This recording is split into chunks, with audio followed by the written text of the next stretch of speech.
नमस्कार, आप देख रहे हैं संस्कृति टीवी। उल्लू को भारतीय संस्कृति में शुभता और धन संपत्ति का प्रतीक माना जाता है। हालांकि अधिकतर लोग इससे डरते हैं। इस डर के कारण ही इसे अशुभ भी माना जाता है। अधिकतर ये माना जाता है कि यह तांत्रिक विद्या के लिए कार्य करता है। उल्लू के बारे में देश विदेश में कई तरह की विचित्र धारणाएं फैली हुई हैं। अधिक संपन्न होने के चक्कर में लोग दुर्लभ प्रजाति के उल्लुओं के नाखून, पंख आदि को लेकर तांत्रिक कार्य करने लगे हैं। कुछ लोग तो इसकी दीपावली की रात को बलि भी चढ़ाते हैं, जिसके कारण इस पक्षी पर संकट गहरा गया है। हालांकि ऐसा करने से रही सही लक्ष्मी भी चली जाती हैं और आदमी पहले से अधिक गहरे संकट में फंस जाता है। रहस्यमय प्राणी उल्लू जब पूरी दुनिया सो रही होती है तब ये जागता है। ये अपनी गर्दन को 170 अंश तक घुमा लेता है। ये रात्रि में उड़ते समय पंख की आवाज नहीं निकालता और इसकी आंखें कभी नहीं झपकती। उल्लू का हु उच्चारण एक मंत्र है। उल्लू में 5 प्रमुख गुण होते हैं। उल्लू की दृष्टि तेज होती है। दूसरा गुण उसकी नीरव उड़ान। तीसरा गुण शीत ऋतु में भी उड़ने की क्षमता।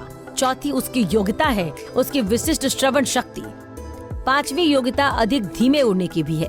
उल्लू के ऐसे गुण हैं जो अन्य किसी पक्षी में नहीं है। उसकी इसी योग्यता को देखकर अब वैज्ञानिक इसी तरह के विमान बनाने में लगे हैं। उल्लू एक ऐसा पक्षी है जो किसानों के लिए अच्छा साबित हो सकता है। इसके होने के कारण खेत में चूहे, सांप, बिच्छू आदि नहीं आते। इसके अलावा छोटे मोटे कीड़े के लिए उल्लू एक दमनकारी पक्षी है। भारत में लगभग 60 जातियों या उपजातियों के उल्लू पाए जाते हैं। उल्लू कैसे बना लक्ष्मी का वाहन?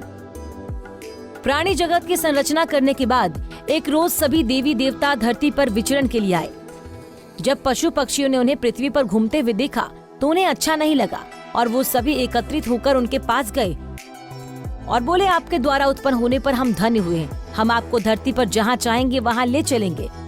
कृपया आप हमें वाहन के रूप में चुने और हमें कृतार्थ करें। देवी देवताओं ने उनकी बात मानकर उन्हें अपने वाहन के रूप में चुनना आरंभ कर दिया।